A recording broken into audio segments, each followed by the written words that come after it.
जय श्री कृष्ण। प्रिय दर्शकों, भक्ति भाव को प्रगाढ़ करने एवं हृदय को प्रेम की रसानुभूति कराने वाली सत्य घटनाओं से बनी हुई सच्ची कहानियों को पढ़ने के लिए आप वेबसाइट www.divyagyan.com पर जाएं और वहां आ रहे घंटी के बटन को अवश्य दबा दें, जिससे नए लेखों की सूचना आपको अवश्य प्राप्त हो सके। प्यारे प्रभु प्रेमियों, श्री प्रेम माधुरी बाई जी का जन्म जयपुर के डॉक्टर नारायण दास महेश्वरी के घर संवत 1956 में हुआ था। इनका बचपन का नाम था धनवंती बाई जी। पिता आर्य समाजी थे, इसलिए घर के किसी भी सदस्य को मंदिर, भागवत इत्यादि में जाने की किसी भी प्रकार से अनुमति नहीं थी। अल्पावस्था में ही इनका विवाह हो गया। जब यह 16 वर्ष की थी, पति का शरीर छूट गया और ये मायके जाकर रहने लगी। मन सदा उदास रहता, संसार उजड़ा उजड़ा सूना सूना प्रतीत होता। एक दिन ये अपने घर की छत पर टहल रही थी। घर के सामने डिग्गी नोहरा में वृंदावन की एक रास मंडली श्री कृष्ण सुदामा लीला कर रही थी। लीला छत से दिखाई दे रही थी। धनवंती बाई मंडली के श्री कृष्ण स्वरूप की अनुपम रूप माधुरी, वेशभूषा और उनका अनोखा नृत्य, गीत, हाव भाव देखकर मुग्ध हो गईं। सुदामा के प्रति उनका भक्त वात्सल्य, दैन्य और प्रेम व्यवस देख उन्हें ऐसा लगा कि उन्हें एक नई दिशा मिल गई। उनके मृत देह में नए प्राणों का संचार हो गया। उन्हें अपने सूने जीवन में आशा की नई किरणें दिखाई देने लगीं। वे सोचने लगीं, मैं भगवान को केवल सृष्टि का रचयिता, त्रिलोकी का अधिपति और शासक जानती थी, पर वे तो भक्तों के सुहृद, सखा और बंधु भी हैं। मैं उन्हें केवल आप्तकाम, आत्माराम, निर्मोही और निष्प्रह जानती थी, पर वे लीलामय, करुणामय, भक्तवत्सल और भक्त पराधीन भी हैं। जो उन्हें सुदामा की तरह अपना भाई बंधु कुछ भी मान लेता है, वे भी उसे अपने भक्त वात्सल्य के कारण उससे वैसा ही संबंध मानने को और उसके प्रति वैसा ही व्यवहार करने को बाध्य हैं। धनवंती बाई जी के हृदय में भी प्रेरणा हुई भगवान से प्रेम का संबंध जोड़कर आत्मसमर्पण करके जीवन को सार्थक करने की। सामने जो लीला चल रही थी उसमें सुदामा को आलिंगन कर श्री कृष्ण के प्रेम अश्रु बह निकले थे। उनका रोना देख धनवंती बाई को भी रोना आ गया। उनका दुखी, असहाय सुदामा से भाव तादात्म्य हो गया था। उन्हें लगा था कि जैसे श्री कृष्ण स्वयं उन्हें आलिंगन कर उनके हृदय की जन्म जन्मांतर की पीड़ा दूर कर और उसे एक अनिर्वचनीय शांति से परिपूरित कर अंतर्धान हो गए हैं। धनवंती बाई इस भौतिक जगत के लिए तो पहले बहुत रोई थी, पर यह रोना कुछ विचित्र था और इसका अंत, इसका विराम केवल श्री कृष्ण पाद पद्म की अविचल प्राप्ति में था। बहुत दिन तक घर के लोग धनवंती बाई को संसार से उदासीन, अनमनी और रोती धोती देख उसके वैधव्य को, उसके विधवापन को ही इसका कारण समझते रहे। पर उनके मौसेरे भाई शुक्ल संप्रदाय के संत श्री रूप माधुरी जी को समझते हुए देर न लगी कि उनकी व्यथा का वास्तविक स्वरूप क्या था। उन्होंने सांत्वना दी, उपदेश दिया, शुक्ल संप्रदाय की रस साधना से अवगत कराया और अपने गुरुदेव श्री सरस माधुरी जी से दीक्षा दिलवाकर साधन पथ पर आरूढ़ किया। जन्म जन्मांतर से भूली भटकी प्रेम माधुरी बाई को पथ मिल गया और मिल गया एक परम अनुभवी और सिद्ध महापुरुष का पारमार्थिक बल। व्यवहारिक जगत से उपराम हो वे उसी पथ पर पूर्ण निष्ठा विश्वास के साथ चल पड़ी। उनका दीवानापन उनके माता पिता को अच्छा न लगा। वे जब कभी गुरुदेव के सत्संग में चली जाया करती, यह भी उन्हें अच्छा न लगता। उन्हें उनकी खरी कोटी सुननी पड़ती। एक बार वे बहुत बीमार हो गईं। चारपाई से उठने की भी सामर्थ्य नहीं रही। उसी अवस्था में एक दिन वे गुरुदेव के दर्शन के लिए बहुत व्याकुल होकर उन्हीं का चिंतन करने लगी। गुरुदेव उस समय अपने स्थान पर भक्त मंडली के बीच बैठे सत्संग कर रहे थे। वे एकाएक उठ बैठे और भक्तों से बोले, मुझे धनवंती याद कर रही है, चलो उसे देखने चलें। उन्हें सहसा बिना निमंत्रण आया देख घरवाले अस्त व्यस्त हो उनकी आवभगत के लिए तत्पर हुए। धनवंती ने उठकर उन्हें प्रणाम करने की चेष्टा की। वे उन्हें उठने के लिए निषेध करते हुए उनके सिरहाने जा बैठे रहे। उनके मस्तक पर हाथ फेरते हुए आंख मीचकर कुछ देर बैठे रहे। फिर बोले, सुखदेव जी की कृपा से यह ठीक हो जाएगी। इसका वृंदावन वास होगा और बहुत से लोगों का इसके द्वारा कल्याण होगा। घर के वातावरण से ऊब कर धनवंती बाई ससुराल चली गईं। यद्यपि वहाँ उनकी सेवा पूजा में कोई रोक न थी, वहाँ भी वह हर समय उसमें लगे रहने के कारण बाहर स्वरूप समझी जाने लगी। वहाँ का वातावरण भी उन्हें दुखदायी प्रतीत होने लगा, पर वे कर ही क्या सकती थीं। संभ्रांत परिवार की उस विधवा युवती के लिए ससुराल और मायके को छोड़ दूसरा स्थान ही और कौन सा था जहाँ वह शरण ले सकती। वह फिर मायके चली गईं, पर उनका मन अब वृंदावन जाने को छटपटा रहा था।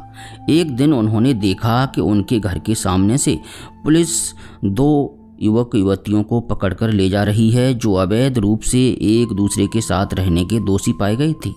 मार्ग में लोग पुलिस से कह रहे थे, भाई यह दोनों अबोध हैं, नासमझी के कारण कुछ गलती कर बैठे हैं। यदि यह पश्चाताप करें और एक दूसरे का संग छोड़ने को तैयार हों तो इन्हें छोड़ दो।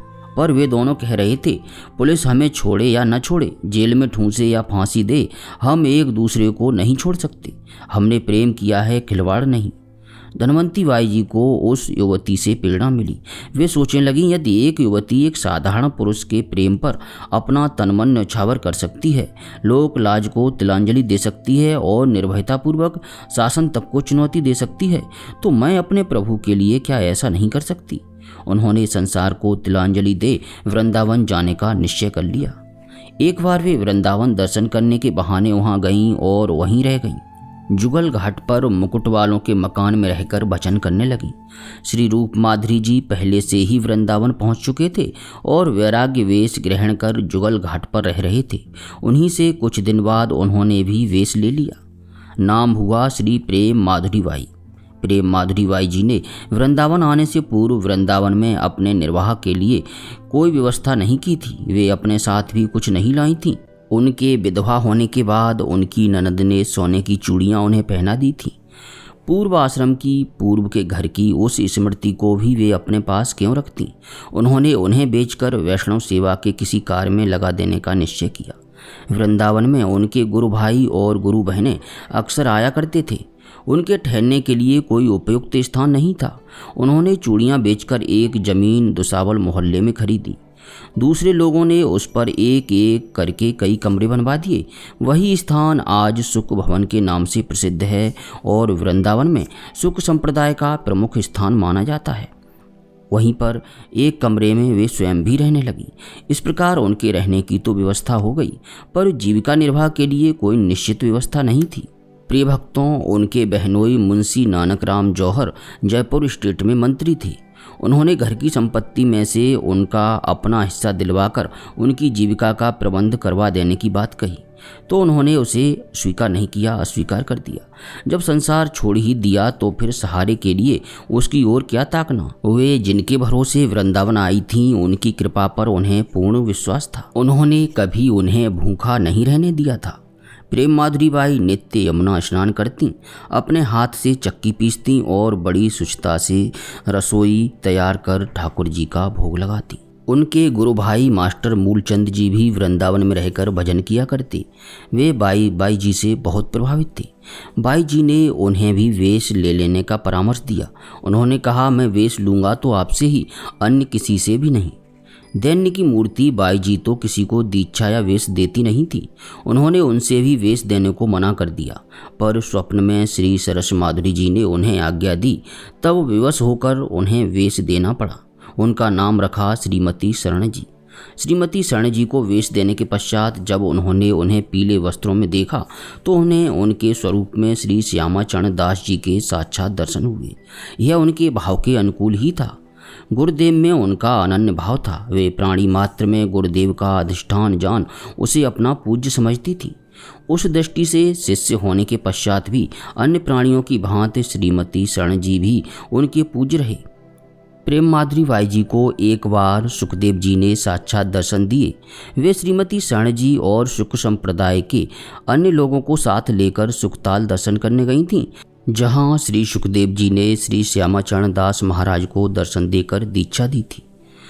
श्रीमती शरण जी अब बाई जी की सेवा में रहने लगे थे। वे ठाकुर के लिए अमनियाँ तैयार करते, बाई जी भोग लगाती। भोग लगाते समय वे भावना करती। यदि अमनिया में कोई कमी रह जाती तो वे भावना में जान जाती। कभी वे श्रीमती शरण जी से कहती, आज खीर में चीनी नहीं पड़ी। कभी कहती, साग में नमक बहुत हो गया, श्री जी ने आज पाया ही नहीं।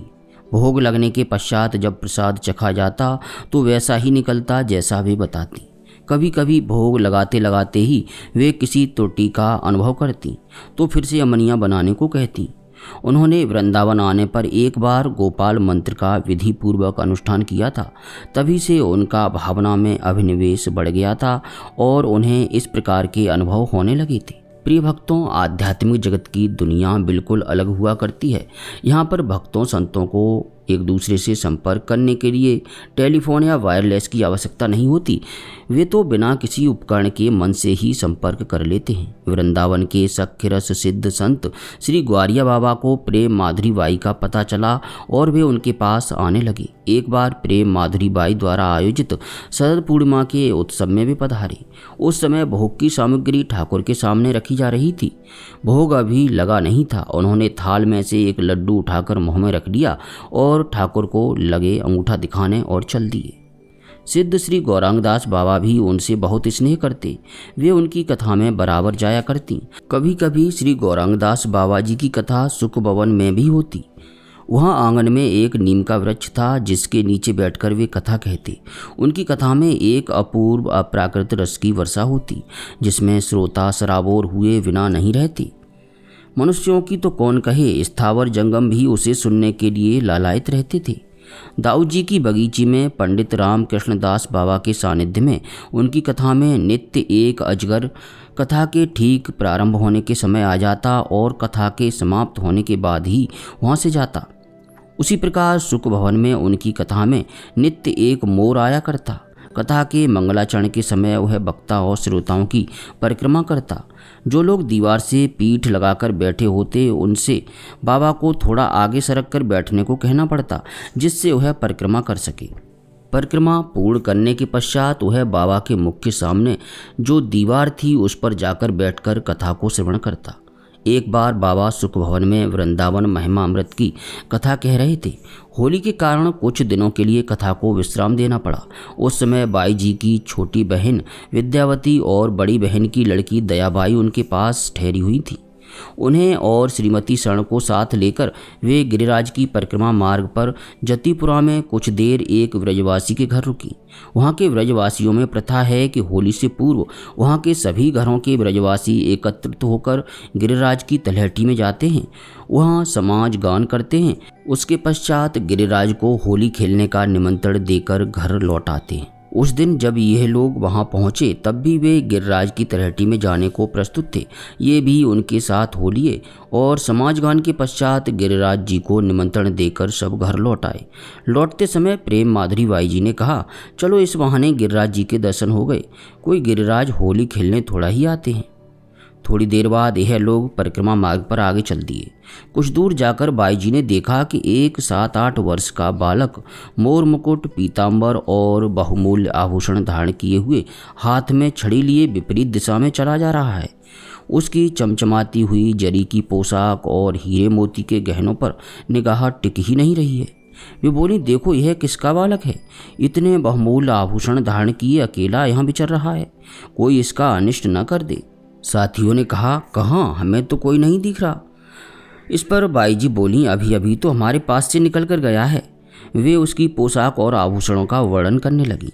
जब गोवर्धन पहुंची तो देखा गिरिराज ठीक वैसे ही वस्त्र और आभूषण धारण किए हैं। यह देख उनके शरीर में कंप होने लगा और नेत्रों से अश्रु प्रवाहित होने लगे। वे समझ गईं कि गिरिराज होली खेलने के लिए आते हैं। बाल रूप में गिरिराज की वह छवि उनके हृदय मंदिर में समा गई। जब बाई जी वृंदावन पहुंची तो श्री गौरांगदास बाबा ने उनसे कहा कि कहाँ कहाँ दर्शन किए। बाई जी ने राधा कुंड, बरसाना और गोवर्धन आदि के दर्शन की बात कही। तब बाबा ने कहा, परिक्रमा मार्ग पर गिरिराज के दर्शन की बात तो तूने नहीं कही। बाबा के मुख से यह सुनते ही उनके धैर्य का बांध टूट गया। आंसुओं का ढेर जिसे वे कई दिनों से रोकने की चेष्टा कर रही थीं सहसा उमड़ पड़ा। बाबा के चरणों में सिर रखकर वे फूट फूट कर रोने लगी। बाबा के नेत्रों से भी अश्रुधार बह निकली। उन्होंने उनके सिर पर हाथ रखा और कहा, लाली तू धन्य है।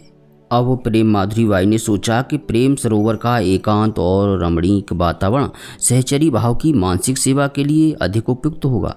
इसलिए वे कुछ दिन वहां रहकर भजन के उद्देश्य से श्रीमती शरण जी को साथ लेकर वहां चली गईं।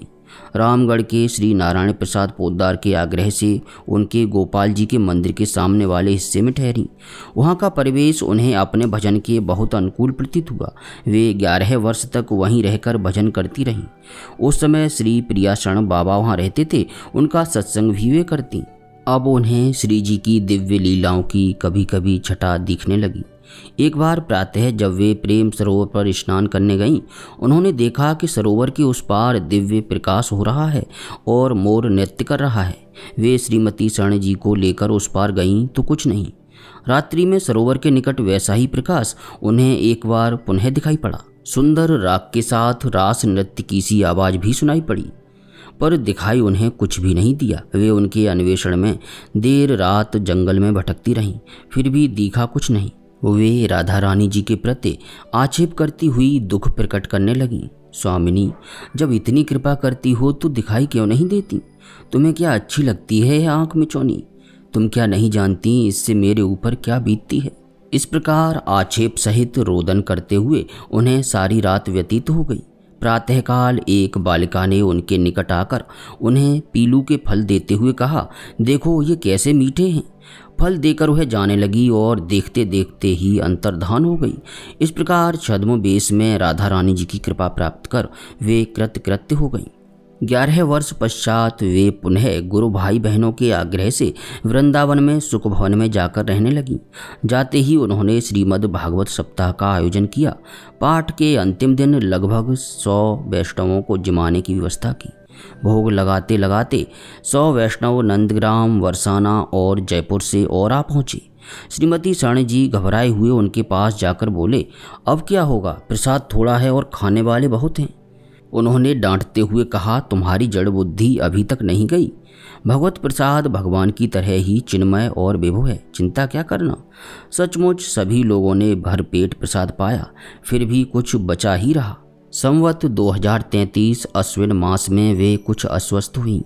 श्रीमती शरण जी उनकी सेवा में थी। अश्विन शुक्ला चतुर्दशी को उन्होंने उनसे कहा, मुझे श्री जी के सामने ले चलो। उन्हें उस कमरे में ले जाया गया जहां श्री जी विराजमान थी। श्री जी के दर्शन कर वे अपने कमरे में चली गईं। उस समय उनके मुखारविंद पर अपूर्व तेज था। वे भावना में अपने सहचरी स्वरूप में स्थित हो चुकी थी। कुछ ही देर बाद उसी स्वरूप से वे श्री जी के निकट निकुंज में पहुंच गईं। श्री प्रेम माधुरी बाई जी को हमारा दंडवत चरण स्पर्श प्रणाम स्वीकार हो। अब सभी भक्तों से विनम्र विनती है कि एक बार हृदय से बोलिए, हरे कृष्ण कृष्ण कृष्ण हरे हरे, हरे राम राम राम हरे हरे।